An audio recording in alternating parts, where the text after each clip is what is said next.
Olá, meus caros, boa noite.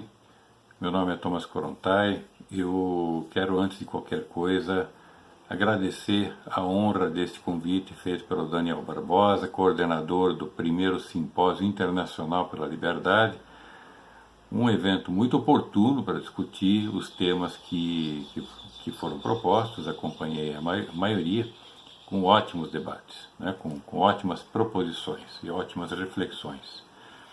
E venho aqui então fazer uma reflexão, propor uma reflexão sobre a nossa Constituição Federal, né? A Constituição do Brasil. Uma Constituição cidadã ou uma Constituição vilã? Pois bem, certa vez, um ano após a promulgação da atual Constituição, em 88, né? Meu pai alertou-me que esse texto abriria as portas do socialismo no Brasil, uma caixa de Pandora, né? Ao longo desta breve fala, vou mostrar como e por que ele tinha razão. Desde criança, uns 7 anos de idade, sempre no almoço, meus pais, que eram refugiados do comunismo na Hungria em 1956, contavam o que conheceram na Europa e o mundo. Os fatos da Segunda Guerra, da qual meu pai teve de lutar, sendo atingido 2 vezes, né, com bala mesmo, sobre o nazismo, sobre a Revolução Húngara contra os soviéticos, contra a qual ele também lutou, pegou em armas, né? E em troca eu tinha de lhes contar o que aprendia na escola, especialmente sobre a história do Brasil. Uma troca justa, né? Eu cresci assim, então, ouvindo sobre política, sobre nazismo, comunismo, socialismo, fascismo, capitalismo, monarquias e de como a vida funcionava em outros países. Valores humanos como honra, caráter, ética, recheavam as conversas, né? Juntando isso com toda a leitura de diversos livros, desde romances clássicos até artigos e papers trazidos em português da Embaixada dos Estados Unidos. Creio ter me alimentado de dados que fizeram-me perceber, lá pelos 33, 34 anos, que o Brasil tinha um modelo de organização bastante ruim, muito equivocado. Descobri por meio de um insight em uma conversa com um tributarista, um insight muito repentino, uma coisa muito interessante, conversando com um tributarista após o nosso café da manhã no Rotary Club, que se o Brasil fosse federalista e com estados autônomos, como é nos Estados Unidos, as coisas seriam bem diferentes. Meu interlocutor era um dos criadores do impostômetro, né, que todo mundo conhece, o Dr. Gilberto Luiz do Amaral, que concordou de imediato e com muito entusiasmo, o que realmente me chamou a atenção. Eu fiquei realmente fascinado pelo insight, que mexeu com meu amigo também, e fui atrás de mais informação sobre conceitos mais ampliados de federação, confederação, seus significados, história, modelos, enfim, tudo que fosse possível saber. As informações fluíram como água para dentro do meu tacho, né? E aí começou a cair a ficha sobre o aviso que meu pai tinha feito sobre o futuro do Brasil com esta Constituição. Mas era só o começo.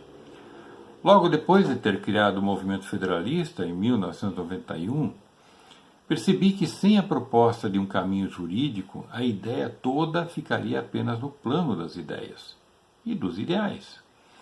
Afinal, como conseguir que a autonomia estadual para se fazer leis, para ter sua própria tributação, para ter um judiciário com base na sua Constituição, estabelecendo, por exemplo, o Tribunal Estadual Constitucional, algo como a Suprema Corte Estadual nos Estados Americanos, para fazer sua própria administração, tudo isso sem depender da União.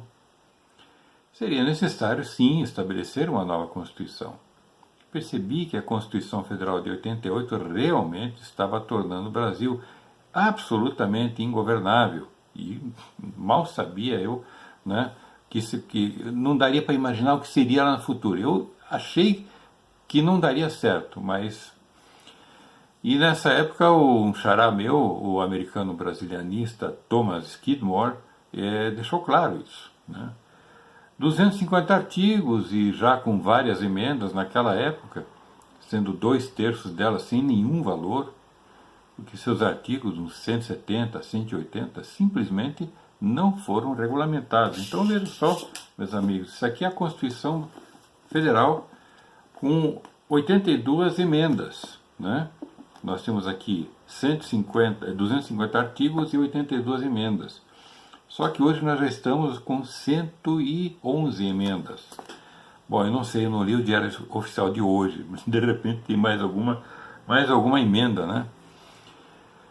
Mas aí, peraí, meu, como assim regulamentados? Os artigos têm que ser regulamentados? Se uma Constituição é a Carta Maior, a Carta Magna, como é que artigos desta Carta dependem de leis e até de portarias ou instruções normativas para entrar em vigor? Aí eu fui estudar a Constituição Americana. Não tem como não se encantar com os seus 7 artigos originais da Confederação de 1776, emendados em 1789 por mais 10 artigos. O famoso Bill of Rights, fruto de 85 cartas que se transformaram no famoso livro seminal O Federalista, sacramentando a criação de uma federação com estados muito autônomos. E até hoje, essa Constituição tem apenas 27 emendas.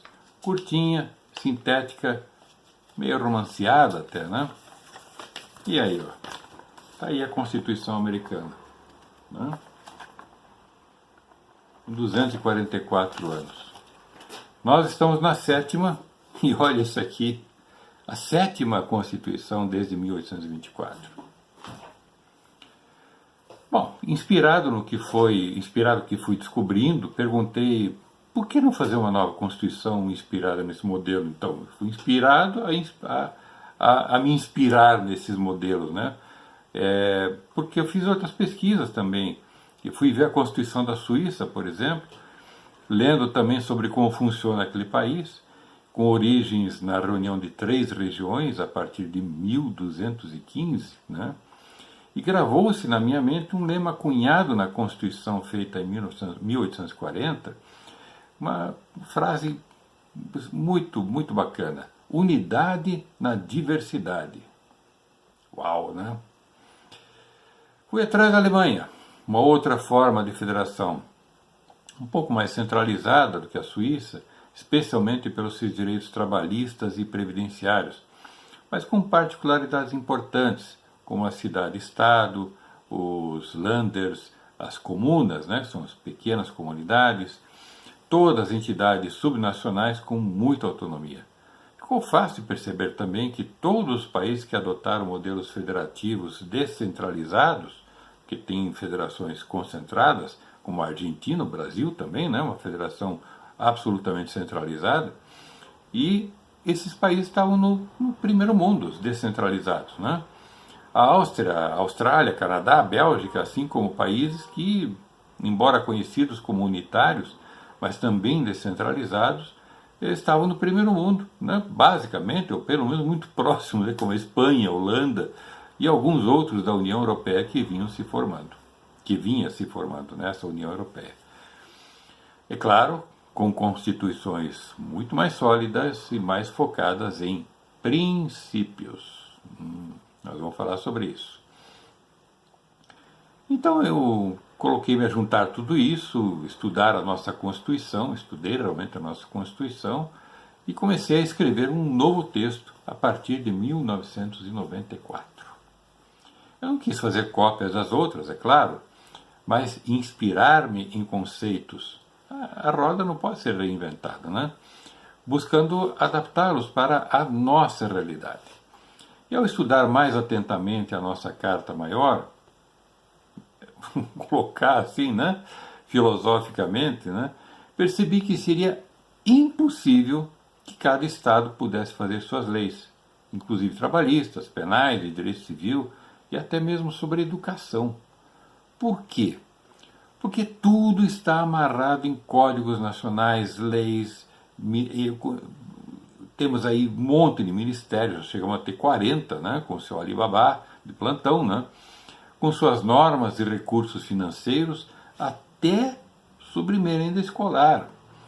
Imaginem, senhoras e senhores, que nós temos aqui no Brasil o Ministério da Cidade, um país com 8,5 milhões de quilômetros quadrados, né?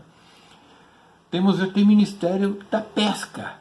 Socorro! Ninguém tem como inovar, tem de seguir as cartilhas editadas por órgãos situados lá longe, em Brasília, longe de todo mundo. Aliás, quando estive na capital federal pela primeira vez, depois de adulto, eu percebi que a burocracia dominava tudo. Fiquei mais apavorado ainda quando, em 1994, fui convidado a falar por meia hora em uma reunião convocada por um deputado do Paraná, por conta do meu primeiro livro, lançado em 1993, Brasil Confederação, e foi convocada para que eu apresentasse a proposta federalista. Ele realmente se interessou, uma raridade, né? Estiveram presentes 14 deputados, 3 senadores. Depois do que falei, era como se nada tivesse falado. Ninguém deu bola e alguns até zoaram do que falei. Bem, metade dos que lá estiveram continuam no Congresso. A outra não, talvez estejam presos, né? Não sei, ou em outros cargos, como profissionais, porque política no Brasil é profissão. Uma grande decepção, pois ali conheci o que já era o Congresso Nacional, dali nada tão profundamente transformador poderia ser possível produzir. Lamentei não estar com o engolve no bolso do paletó, porque realmente passei mal. Certamente que descobri também que parlamentar nenhum pode se reeleger mais do que 2 vezes. Isso ficou bastante claro, né? Bem, ao longo dos anos em que fui escrevendo e revisando o texto constitucional para uma nova federação, para mudar a cara do Brasil, aprendi muito. Passei a entender um pouco de direito constitucional, economia, sociologia, ciência política, geopolítica, política interna, política partidária, como pensam os brasileiros, como pensam os empresários, como pensam os políticos, particularmente também os grandes empresários, né? E como seriam os valores de uma sociedade aberta, né? Para assim, estudar também sobre liberalismo, conservadorismo, enfim. Compreendi rapidamente que o modelo democrático estava errado, que o modelo político partidário não tinha nada a ver com democracia, e que mantém esse modelo aqui, inclusive. E tudo isso garantido pela Constituição e as regulamentações que vinham, inclusive, deformando entendimentos. Aprendi com muita tristeza que a teleologia, que é uma interpretação da norma, da hermenêutica nela contida, ia se transformando aos poucos em teratologia, que é uma coisa frankensteiniana, né? A deformação completa da norma, na medida em que o judiciário, em parte bastante expressiva, foi perdendo o pudor. Como se percebe hoje, né? Sem querer ser profeta, lembro-me que escrevi um artigo em 94, publicado no jornal Indústria e Comércio, quando da implantação do Plano Real, de que se as reformas estruturais não fossem feitas, em algum momento futuro, o plano, feito de forma inteligente para o momento, represaria a inflação estancada e a represa estouraria um dia. De fato, brecou-se a inflação, mas esse represamento se deu com a transferência da inflação para a dívida interna, por meio de emissão de títulos, no lugar da emissão de dinheiro, o que acabou explodindo anos mais tarde, né? Hoje temos quanto de dívida? Uns 5 trilhões? É mais ou menos por aí, né? Se não for mais. E a Constituição continuava e continua a ser emendada. 111 emendas até hoje, sem saber se foi publicada alguma coisa nova hoje também. Funcionários ampliaram o quadro da burocracia brasileira, e com isso a burocracia também, nas 3 esferas do governo, pois a Constituição Federal, além de amarrar tudo, força todos a agir da mesma forma. Aí veio a responsabilidade fiscal, que não foi cumprida. Veio o limite de gastos com o teto constitucional, já estourado. Já era, né? De novo. Ou seja, não tem como segurar uma coisa dessa. Com este modelo, não. Avançando em alguns tópicos analíticos dessa Constituição de 88, podemos observar que ela garantiu também um federalismo Frankenstein mesmo, né? Ao determinar que municípios do Distrito Federal são entes federativos, já do primeiro artigo, né? no mesmo nível dos estados. Uma aberração que criou uma bagunça na divisão das competências concorrentes destes com o governo central. Mas para piorar, e sim, conseguiram piorar ainda essa relação bizarra, estabeleceu-se um modelo de federação que garante um sistema tributário absolutamente perverso, pois tributa a produção e o varejo, né? Tributa tudo, todas as etapas das cadeias de produção até a entrega ao consumidor. E tributa o consumidor, ou seja, tributa o povo, direta e indiretamente. Na prática, 75% de tudo que se arrecada vai lá para Brasília. Volta alguma coisa? É verdade, pelas transferências obrigatórias e causando inclusive uma série de injustiças no processo de repartição. Além disso, mesmo assim, a União fica ainda com mais de 55% com ela. Tais transferências se referem aos impostos, e aí a União, começando com o governo neossocialista de Fernando Henrique Cardoso, na década de 90, separou a arrecadação federal com um pérfido truque.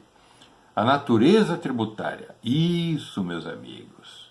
Isso está na Constituição, natureza tributária. E eles utilizaram muito bem isso, centralizando o máximo da arrecadação. É simples de vocês entenderem. O que se denomina como imposto, que é o caso do Imposto de Renda e o IPI, reparte com os estados e cidades, via fundos, fundo de participação dos municípios, fundo de participação do estado. E o resto fica na União. Eu acho que esse resto deve ser a maior parte, porque realmente falta dinheiro nas cidades, né? Falta dinheiro nos estados.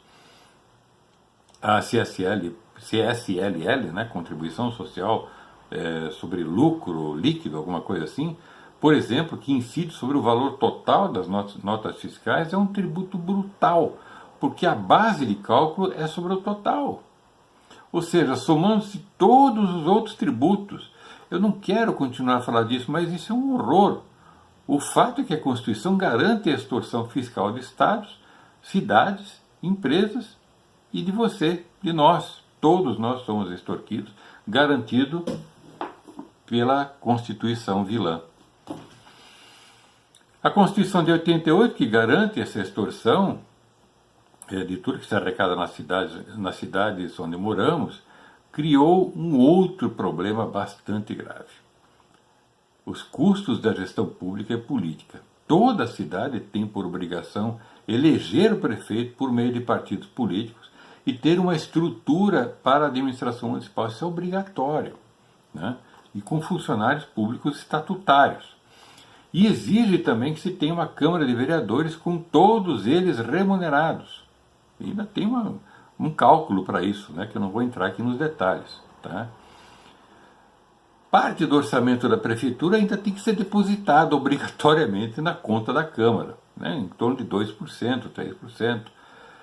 Milhares de cidades com menos de 50 mil habitantes, e 4.400 pelo menos, né, tem 4.400 cidades que têm menos de 20 mil habitantes, poderiam perfeitamente ter autonomia para decidir como se autogerir.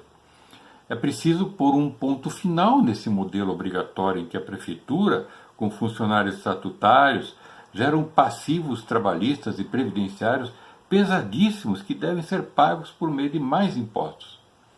Uma Constituição de princípios deixaria que tais entidades públicas, com liberdade para contratar um administrador urbano, por exemplo, ou eleger gestores municipais diretamente em candidaturas independentes, tanto quanto os conselheiros municipais não remunerados e que formariam a Câmara Municipal. Isso seria fantástico, porque seria a liberdade, a autonomia da cidade para poder fazer isso.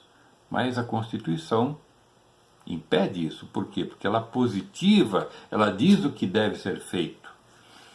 Tudo foi uniformizado no país inteiro, até as multas de trânsito, meus amigos. Esqueceram que o Brasil não é um país do tamanho do Paraguai. É um continente com 8 milhões e meio de quilômetros quadrados.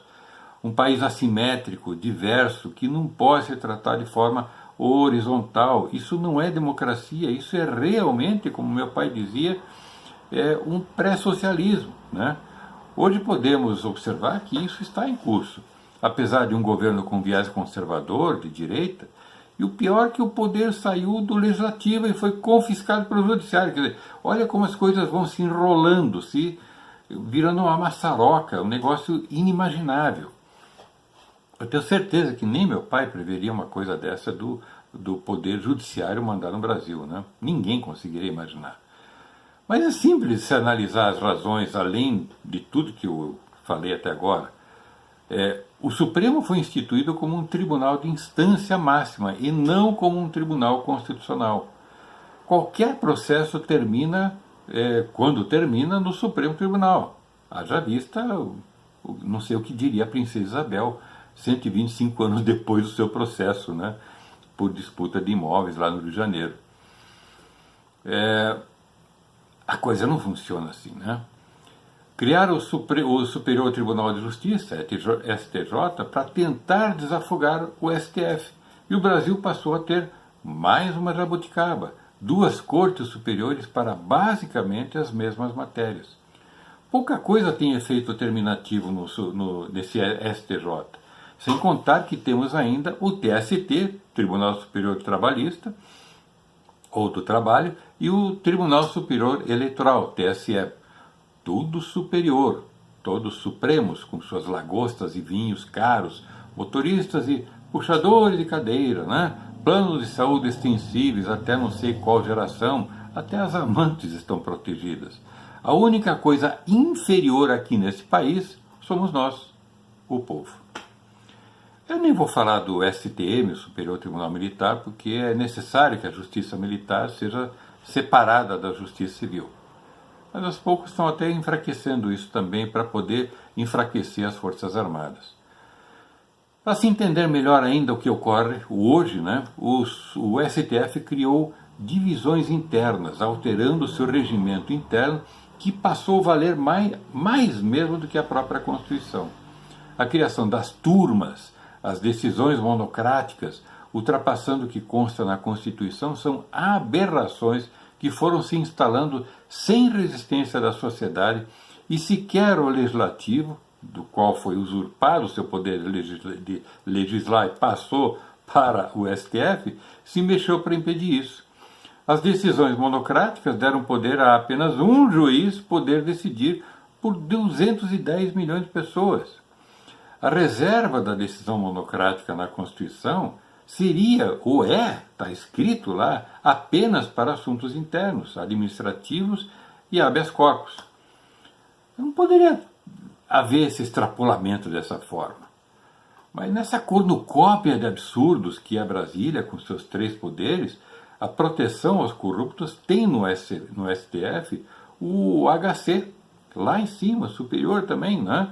O remédio, o HC, o habeas corpus, que é um remédio preferido dos bandidos junto a certos ministros acometidos de flatulências judiciais, né? Soltando as excrescências gasosas, né? Que conspurcam a sociedade, presas por alguns juízes sérios das instâncias inferiores.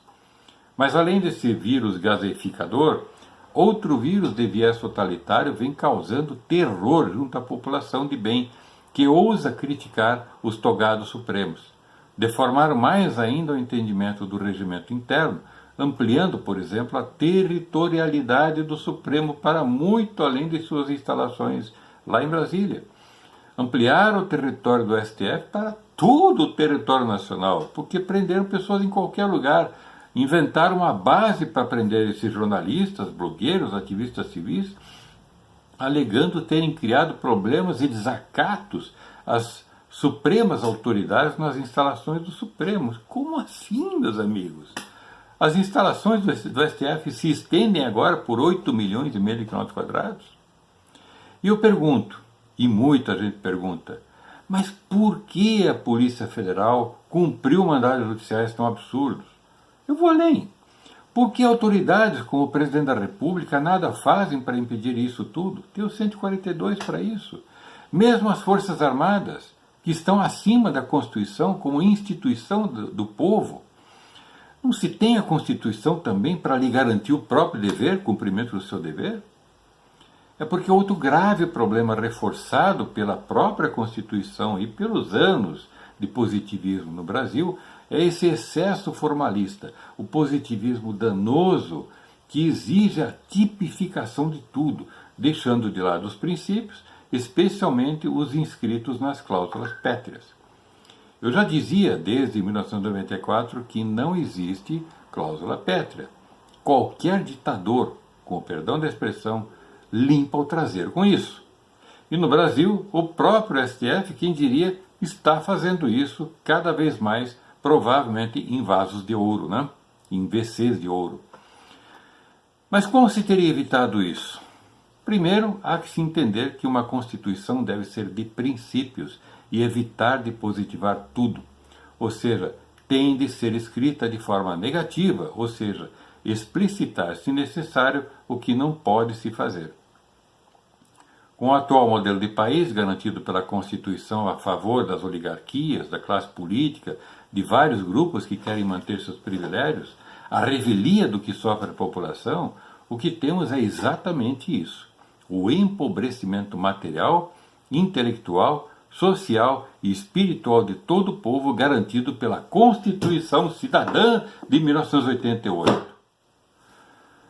Por favor, imaginem comigo, meus amigos, se cada estado tivesse autonomia para poder fazer suas próprias leis, ter seu próprio processo legal, seu próprio judiciário com uma Constituição estadual que determinasse a instância máxima na Corte Constitucional Estadual e que todos estivessem sob uma Constituição Federal de princípios, eu tenho certeza de que o Tribunal Constitucional Federal, em substituição ao STF, receberia um fluxo de talvez 100 processos por ano, um pouco mais.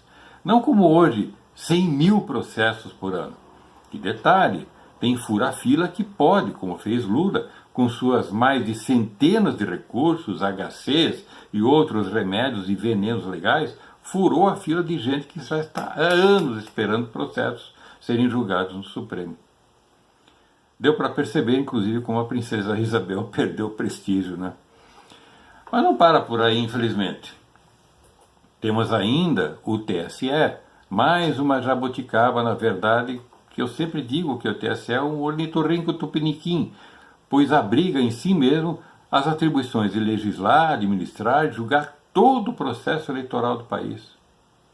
E para garantir que nada seja contrário à sua esfera de poder, 3 membros do TSE são também membros do Supremo Tribunal Federal. Pode isso, Arnaldo? Pois é, a Constituição Cidadã, que se tornou vilã, agora também é uma pobre vítima de si mesma. Pois sequer essa senhora balzaquiana de 32 anos é respeitada.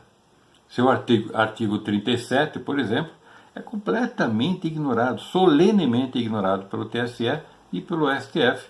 Ou seja, seus juízes que estabeleceram a legalidade das eleições mais ilegítimas do planeta criaram e mantêm o sistema de votação que é feito há 24 anos com urnas eletrônicas, que contam secretamente os votos, não sendo possível recontá-los, porque você não tem como recontar bit, né, se for necessário. É um caso único no mundo, uma jabuticaba com estricnina republicana. Né? Aos incautos que acreditam na modernidade da urna eletrônica, de fato não se consegue provar fraude, como eles dizem, né? Mas também não se consegue provar que não houve fraude. E assim, os supremos donos do país seguem afirmando que nunca houve fraude. E mesmo sob a contrariedade de mais de 90% da população em relação ao processo, sem a produção física do voto, seguem mandando como se donos fossem, prevaricando pela falta de publicidade do escrutínio, que deixou de existir no Brasil, falta de impessoalidade, pois o software que controla tudo é feito por humanos, falta de eficiência, pois tudo isso custa bilhões aos pagadores dos caros e extorsivos impostos, empobrece a população, falta de moralidade, pois tudo isso é ilegal, como está tudo isso no artigo 37 da Constituição. Mas a existência do TSE também é garantida pela Constituição. Eu poderia falar ainda das inúmeras incongruências existentes no texto, contradições mesmo, mas o tempo não me permite. Porém, eu creio que se torna patente, claro, que a Constituição deve ser substituída totalmente. Só por isso aí que foi apresentado. Por uma mais simples, uma Constituição sintética, principiológica, auto-aplicável, que não dependa de regulamentação, exceto por um outro aspecto absolutamente necessário, né? Aí sim dá para positivar uma coisa ou outra. Caberá também a um novo judiciário, evidentemente, perfeitamente reorganizado dentro do federalismo pleno, interpretar os princípios que não foram eventualmente regulamentados. Não é preciso regulamentar, não é obrigatório, porque leis podem emanar de tais princípios, mas poderão ser substituídas por novos entendimentos de acordo com a evolução da sociedade. É por isso que a Constituição americana, né, que está aqui, ó, está aí, vigora há tantos anos. Os princípios permanecem, o que muda são as particularidades a cada momento evolucional da sociedade. Mais ainda, com a liberdade para que isso ocorra em cada estado, desde que não desvirtuem os princípios que devem ser permanentes, porque os princípios representam o espírito da nação. O ensaio que comecei a escrever em 94 e lancei em 2010 está inserido no livro Cara Nova para o Brasil, que foi lançado na Bienal em São Paulo. E tem por propósito se oferecer como ponto de partida, e nesse sentido estamos formando um comitê constitucional no âmbito do Instituto Federalista, reunindo pensadores de alto nível, dentre juristas, constitucionalistas, economistas, administradores, sociólogos, cientistas, políticos, geopolíticos, militares e demais especialistas, para que se possa produzir um texto a ser apresentado à sociedade e, quem sabe, criar um ambiente propício para um futuro referendo. Olha aí, ó. Isso aqui é o ensaio constitucional com 87 artigos, está aí, ó, né? 87 artigos e 19 disposições transitórias. E fiz de uma maneira tal que pudesse carregar também, dobrando, né? Tá aí, ó, tá para carregar na carteira, tal como a Constituição americana que eu mostrei para vocês, né?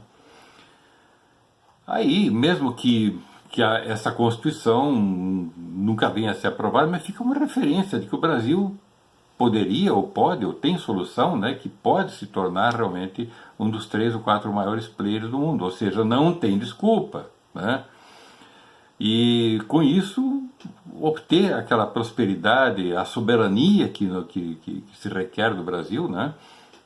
E que sonhamos, para que nós não fiquemos apenas como um grande bobão periférico desse jogo geopolítico bastante pesado, né? Isso não é brincadeira não, gente. Não dá para ficar apenas, sabe, sonhando com o fato de sermos um gigante, né, pela natureza, que de vez em quando acorda, vai ao banheiro e volta a dormir. Meus amigos, não temos mais tempo para isso. A vida que desejamos viver depende de uma nova carta, porque é a Carta Magna que orienta todo o ordenamento jurídico da nação e de todas as suas partes. E sim, meus caros, essa carta só será imposta pela nossa vontade, do povo, até porque o Congresso não tem poder originário para fazer isso. Então, nem quando alguém fala, com esses políticos aí, não, o Congresso não tem legitimidade nenhuma, porque ele não tem o poder originário que pertence ao povo. Ele tem o poder derivado para alterar uma outra cláusula. E nem mesmo uma Assembleia Constituinte seria prudente, porque diante dessa instabilidade moral que acomete o Brasil, seria um risco, né? Então a consciência do povo sobre causas e efeitos e do que pode ser feito, e que poderá realmente ser avassaladora sobre quaisquer oligarquias renitentes que teimam em manter o brasileiro sob regime imposto. Aliás, aqui eu quero chamar a atenção de uma coisa importante. Até o nosso gentílico está errado. Eiro. Vocês conhecem americaneiro, italianeiro, espanheiro, japaneiro e assim por diante? Não, né? Deveríamos ser brasilianos. Meus amigos, linguagem e conceitos ajudam a determinar o destino de um povo, que no caso do nosso país se tornou escravo do Estado. Eiro. o povo eiro, brasileiro, é escravo, é um gentílico operacional, operativo, né? Ah, meu Deus do céu, é complicado, né? E a falta de propósito torna essa disputa do poder pelo poder que a gente assiste por aí, cada vez mais bizarra. E nós estamos escravos disso tudo, porque uma Constituição garante esse tipo de disputa e garante o poder para aqueles que conseguem pisar uns sobre os outros, né? E aí, como nas Catilinarias de Cícero, quosque tandem abutere autoridades, patiente a nostra. Até quando abusarás de nossa paciência, autoridades deste Brasil varonil? Até quando abusarão? Nessa exposição que exposição que poderia se encaixar como brasilinárias, né, nós, os federalistas, propomos uma resposta. Sublata causa, tolitur effectus. Suprimida a causa, eliminam-se os efeitos. Vamos em frente, meus caros. Quem tiver interesse pode buscar na internet por caranovaparobrasil.com.br, um livro, download gratuito, e ali tem uma explicação mais ampla sobre essa pequena exposição que eu fiz agora. Muito obrigado pela atenção, muito obrigado mais uma vez pelo convite, e um grande abraço a todos, que Deus proteja a todos.